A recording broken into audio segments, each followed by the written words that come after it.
अस्सलाम वालेकुम वरहमतुल्लाहि वबरकातुहू। उम्मीद है आप सब खैरियत, तंदुरुस्ती और आफियत के साथ होंगे। आप देख रहे हैं JJC बाई सर जव्वाद। आज का लेक्चर सेकंड ईयर फिज़िक्स की जो न्यू बुक आई है उसके नए चैप्टर की MCQs है। शुरू करते हैं। बिस्मिल्लाहिर्रहमानिर्रहीम। चैप्टर नंबर 17 में आपको कराने जा रहा हूँ, जिसका नाम है सेकंड लॉ ऑफ थर्मोडाइनमिक्स। इससे पहले आपको चैप्टर 15 और 16 कंप्लीट डिलीवर कर चुका हूँ। उसके न्यूमेरिकल्स, थ्योरी लेक्चर्स, MCQs और चैप्टर नंबर 15 भी और 16 भी, उसको भी कैचअप कीजिएगा। 17 चैप्टर जो है सेकंड लॉ ऑफ थर्मोडाइनमिक्स के मुतालिक है। 10 MCQs हैं। थोड़ा समझाऊंगा मैं अपने साथ, जो है बुक भी रख लें और पेन भी रख लें हाइलाइटर के साथ, ताकि फ़ायदा हो जाए, क्योंकि सिर्फ आंसर की बनाना काफ़ी नहीं होगा। एक अच्छे स्टूडेंट को जो समझ के करेगा उसका इम्तिहान में भी फ़ायदा और आगे एप्टीट्यूड और एंट्री टेस्ट में भी फ़ायदा। पहली MCQs में लिखा हुआ है frictionless heat engine. Frictionless heat engine यानी एक ऐसा इंजन हो गया ये जो आइडियल इंजन हो जाएगा, क्योंकि जिसमें लॉसेज ही नहीं होंगे, वो फ्रिक्शनलेस होगा।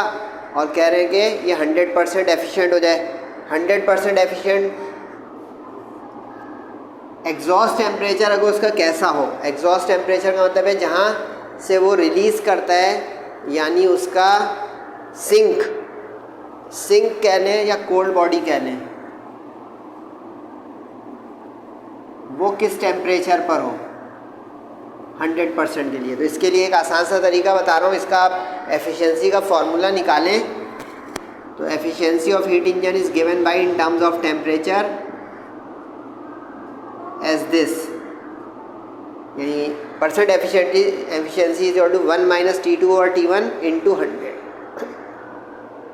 अब इसमें जो T2 है ना, ये एग्जॉस्ट टेम्परेचर है। T2 जो है वो एग्जॉस्ट टेम्परेचर है, सही है। अब मुझे 100 चाहिए, उसने 100 का है। अब ये 100 उसी वक्त होगा जब ये वाला रेशो जो है 0 हो जाए।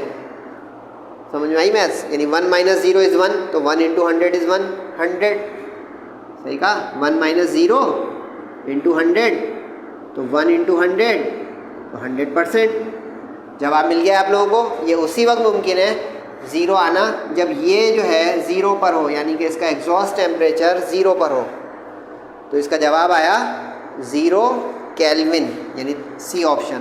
एक चीज़ लेकिन इसमें बारीकी है कि 0 तो यहाँ पे भी लिखा हुआ है 0 डिग्री C, 0 डिग्री C तो यहाँ पे भी लिखा हुआ है।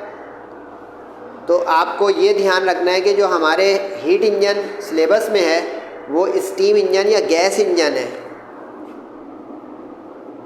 अगर आपने कार्नोट इंजन पढ़ा हो मेरे साथ या कहीं अपने तौर पे भी पढ़ा हो, तो ये स्टीम और गैस इंजन है।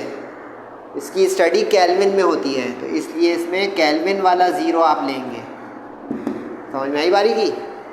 एक साइड पे MCQs इसकी रीमेक लिखें कि अगर कभी इनपुट टेम्परेचर और आउटपुट टेम्परेचर, इनपुट का मतलब हो गया ये सोर्स का है, यानी हॉट बॉडी का, क्योंकि हॉट बॉडी से वो लेगा हरारत, एनर्जी।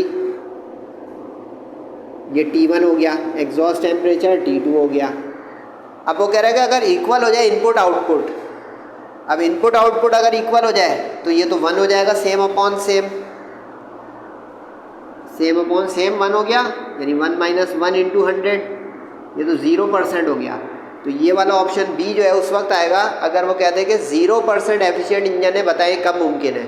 तो उसमें आप B ऑप्शन लेंगे अगर 0% एफिशिएंट इंजन है, यानी बिल्कुल ख़त्म इंजन है। समझे? Okay. MCQ number 2, a refrigerator with its door open.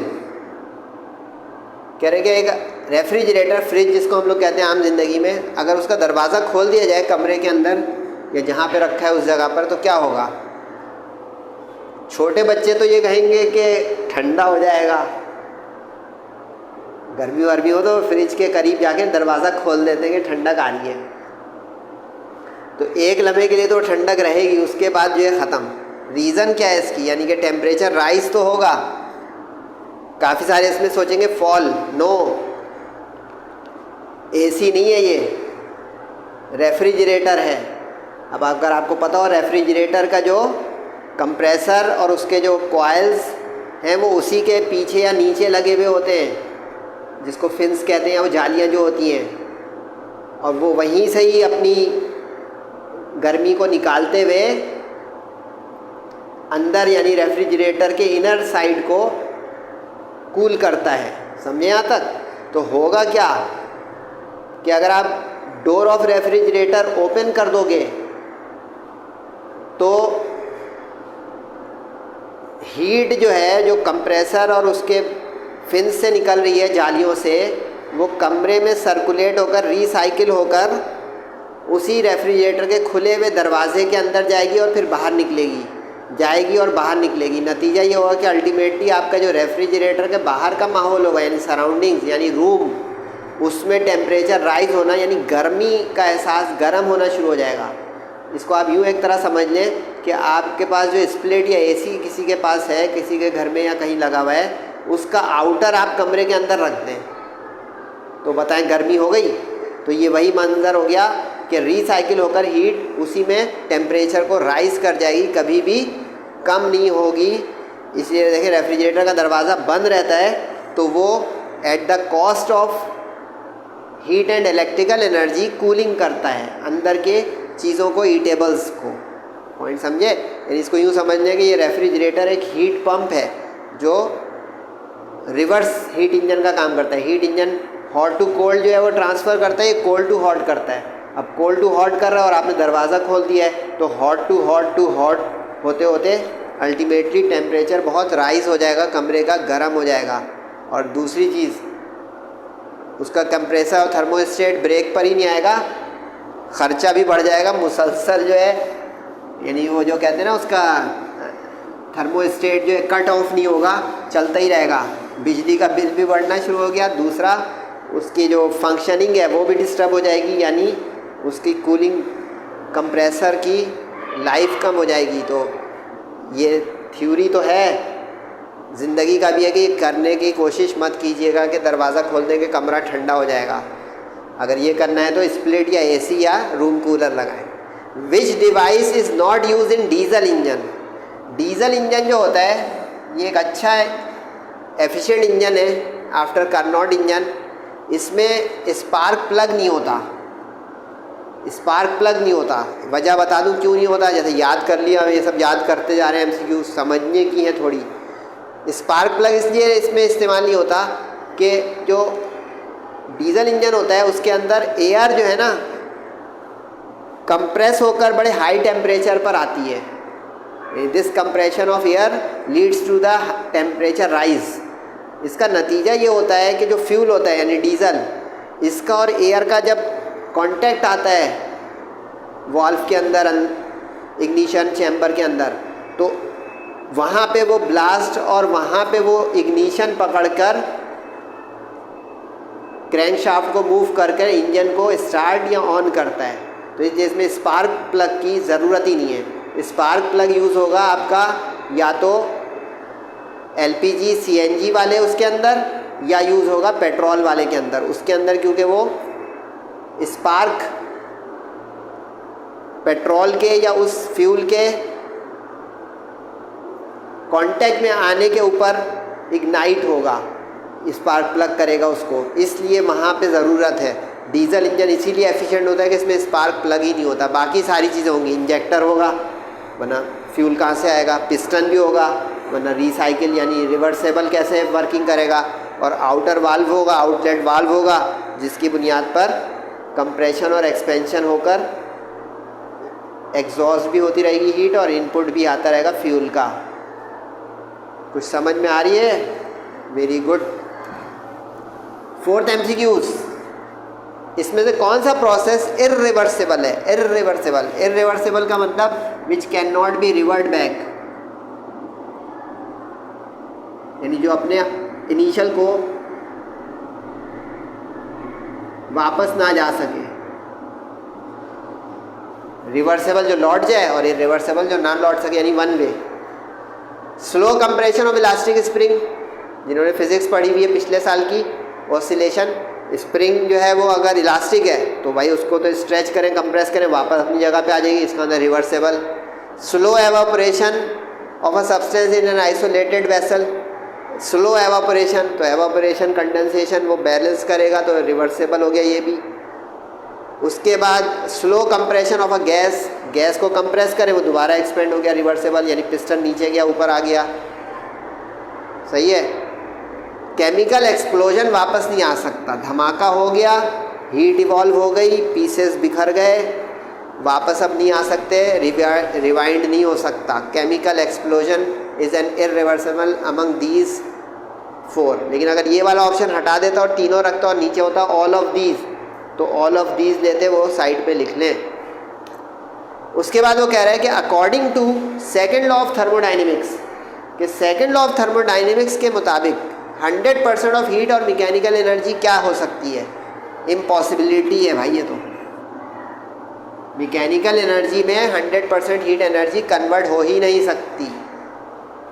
ये उस वक्त ही हो सकता है कि एग्जॉस्ट ही ना हो उस इंजन का या उस सिस्टम का, यानी वो इनपुट ले 100% मैकेनिकल वर्क करे और रिजेक्ट या exhaust expel part of heat energy करे ही ना, इम्पॉसिबिलिटी। यानी इसको यूँ समझ लें, गाड़ी है, बाइक है, उसके अंदर साइलेंसर वाला एग्जॉस्ट वाला चैम्बर ही ना हो, क्या होगा बताएं, खुद ही सोचें, चलेगी ही नहीं। एग्जॉस्ट करना साइमल्टेनियस लाजिम है, तो इसका मतलब हुआ इसका ऑप्शन सी होगा, पॉसिबल ही नहीं है, यानी कुछ भी कर लें। जैसे देखा पॉसिबल इफ़, नो, इम्पॉसिबल, क्योंकि उसने बोल दिया according to second law. Second law की स्टेटमेंट याद करें, it is impossible to construct a heat engine which runs continuously in a cycle between two reservoirs by taking up heat from a high temperature source and transform it completely into work without having a low temperature sink to which a part of heat energy is rejected। क्या मतलब है? मुझे statement याद है, आपको भी याद है, तब आप कहेंगे इम्पॉसिबल है ये।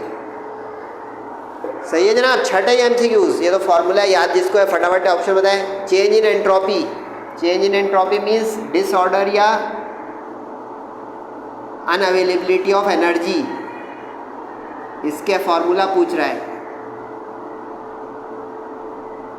तो ये चेंज इन या हीट एब्जॉर्ब या एक्सपेल डिवाइडेड बाय टेम्परेचर, पहले ही ऑप्शन हो गया delta Q upon T। Delta S entropy change का सिंबल है, डेल्टा Q हीट एब्जॉर्ब या एक्सपेल रिजेक्टेड का है, और T टेम्परेचर है। The net change in entropy in a natural process, ये भी एंट्रोपी से मुताल्लिक है। नेचुरल प्रोसेस जो होता है उसमें एंट्रोपी क्या होती है, ये अकॉर्डिंग टू सेकेंड लॉ है। नेचुरल प्रोसेस का मतलब है जो हमारी नेचर है, हमारे जो सिस्टम है पूरा जो चल रहा है हमारे ज़िंदगी में, थर्मोडाइनेमिक यूनिवर्स में, ये हमेशा पॉजिटिव ही होगा, नेगेटिव हो ही नहीं सकता। ये स्टेटमेंट है, इसको लिखना है तो साइड पे लिख लें कि एंट्रोपी आइदर रिमेन्स कांस्टेंट और इट इंक्रीजेस, यानी ये कम तो हो ही नहीं सकती। बहुत बहुत बहुत आइडियल अगर बनाएंगे तो कांस्टेंट हो जाएगी, लेकिन उसने बोला है इन अ नेचुरल सिस्टम या नेचुरल प्रोसेस, नेचुरल प्रोसेस में तो हमेशा पॉजिटिव ही रहेगी, यानी बढ़ेगी। इसको यूँ समझ लें, it increases, always increases. Positive का मतलब always increases, can never be decreased. The efficiency of diesel engine in, ये डीजल इंजन की एक और MCQ आ गई। डीजल इंजन जो है पेट्रोल इंजन से ज़्यादा एफिशिएंट होता है, इसी वजह से कि उसमें एक तो स्पार्क प्लग नहीं होता और उसके अंदर लॉस थोड़े कम होते हैं as compare to petrol engine. Petrol engine से एफिशिएंट ज़्यादा है डीजल इंजन। लेकिन एक चीज़ साइड में लिख लें, ये दोनों इंजन एफिशिएंट होने के बावजूद भी 50% से नॉर्मल सर्कमस्टांसेस में लेस एफिशिएंट है। 25% एफिशिएंट होंगे, 30 होंगे, बहुत से ज़्यादा 40% तक एफिशिएंट आ जाएंगे जितने भी 0 मीटर हैं, क्योंकि उसके अंदर लॉसेस होंगे, क्योंकि इसके अंदर मूविंग पार्ट्स हैं, पिस्टन वगैरह, वाल्व है, ये सब है, इस वजह से इसमें लॉसेस की वजह से। लेकिन for the time being diesel engine is more efficient then petrol engine. लेकिन कभी ये पूछ ले कोई कि कार्नोट इंजन लिख दे, तो कार्नोट इंजन आइडियल है भले, लेकिन वो मोस्ट एफिशिएंट हो जाएगा क्योंकि इसके 100% एफिशिएंसी है according to Carnot. Second law of thermodynamics क्या कहता है? सेकेंड लॉ ऑफ थर्मोडाइनमिक्स बताएं, अभी बताया था मैंने, भूल गए? क्या हो गया, एनर्जी कन्वर्ट हो सकती है, ये तो फर्स्ट लॉ की स्टेटमेंट है। एंट्रोपी डिक्रीज हो सकती है, ये तो बोला ही नहीं उसने, तो उल्टा बोल रहे हैं।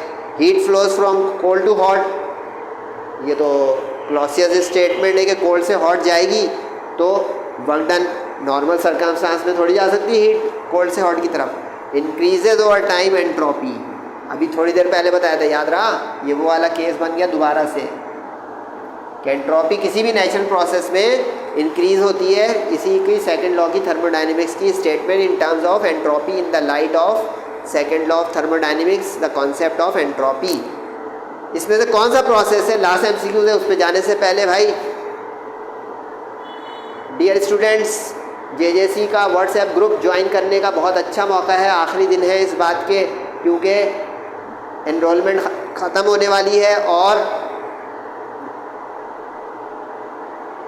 ग्रुप भी यही, व्हाट्सएप नंबर भी यही, इसी पे ऐसा अकाउंट भी यही, वन टाइम पेमेंट है। तमाम सब्जेक्ट्स का सारा स्टफ आपको मिलेगा इंशाल्लाह। उसमें आपको guest paper, target paper, each and everything. ये सोच लें जल्द से जल्द, देर ना करें, वरना बोर्ड एग्ज़ाम के करीब करेंगे तो उसमें फिर मुश्किल हो सकती है कि आपने पूरे साल की चीज़ बोर्ड एग्ज़ाम के करीब एक साथ मुझसे मांग ली।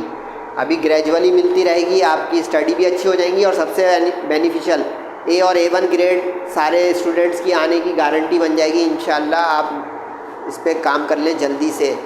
कौन सा प्रोसेस है जो वायलेट करता है सेकंड लॉ को, वायलेट करता है यानी खिलाफ वर्जी, खिलाफ वर्जी, बोले जल्दी। रेफ्रिजरेटर कूलिंग, ये तो इन अकॉर्डेंस है कि रेफ्रिजरेटिंग कूलिंग करता है बिकॉज ऑफ एक्सटर्नल वर्क या using up energy. Heat engine working बिल्कुल सेकंड लॉ के अकॉर्डेंस है। Heat flowing from cold to hot body, ये प्रोसेस हो गया, क्योंकि गैस मिक्सिंग प्रोसेस जो है वो सेकंड लॉ से उसका कोई ताल्लुक ही नहीं है। तो वायलेट जो कर रहा है, वायलेट यानी सेकंड लॉ ने जो बोला है उसका उल्टा कुछ बोल रहा हो, तो इसलिए ये वाले की तरफ मत जाइएगा कि सर ये भी तो, ये सेकंड लॉसेस का लेना देना नहीं, और दूसरा यूँ समझे कि एक सही बात बोल रहा है लेकिन सेकंड लॉसेस का ताल्लुक नहीं है। गैस मिक्स हो जाती है, डिफ्यूज़ हो जाती है। Heat flowing from cold to hot, पीछे ये गुजर चुका है, फिर भी आ गया कि हॉट ले जाना है यानी रेफ्रिजरेटर वाला काम, तो एक्सटर्नल वर्क या एनर्जी कंज्यूम करनी पड़ेगी। Hope you take benefit of this lecture. Feedback ज़रूर दीजिएगा। अपना और वालिदैन का बहुत ख्याल रखें। दुआओं की दरख्वास्त से नमाज़ों की पाबंदी करें। अस्सलामु अलैकुम वरहमतुल्लाहि वबरकातुहू।